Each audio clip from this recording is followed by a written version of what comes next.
एका गावात एक चिंटू नावाचा मुलगा राहत होता. त्याला चित्र काढायला खूप आवडायचं, पण त्याच्याकडे रंगांचे डबेच नव्हते. एके दिवशी बागेत खेळताना त्याला एक चमकणारी पेन्सिल दिसली. चिंटूने घरी येऊन त्या पेन्सिलने कागदावर एका सफरचंदाचे चित्र काढले आणि काय आश्चर्य झालं! चित्र पूर्ण होताच कागदातून एक खरेखुरे लाल चुटूक आणि गोड सफरचंद बाहेर आले. चिंटूला समजले की ही साधी पेन्सिल नव्हे तर जादूची पेन्सिल आहे. चिंटूने मग घरासाठी जेवण, गरीब मित्रांसाठी खेळणी आणि इतर लोकांना मदत करायला सुरुवात केली. तो जे चित्र काढायचा ती वस्तू खरी व्हायची. आणि एके दिवशी एका गावातल्या लोभी माणसाला हे समजले.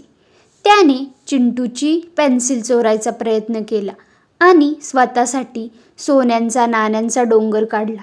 पण जादूची पेन्सिल फक्त चांगल्या मनाच्या माणसांसाठीच काम करायची. लोभी माणसाने खूप प्रयत्न केले. माणसाने काढलेली सोन्याची नाणी अचानक दगड बनली. तो घाबरला आणि त्याने पेन्सिल चिंटूला परत दिली. चिंटूने त्या पेन्सिलने गावात एक मोठी शाळा आणि बाग काढली, जिथे सर्व मुले आनंदाने खेळू लागली. बोध: जादू किंवा शक्तीचा वापर नेहमी दुसऱ्यांच्या आणि इतरांच्या मदतीसाठी आणि चांगल्या कामासाठी करावा.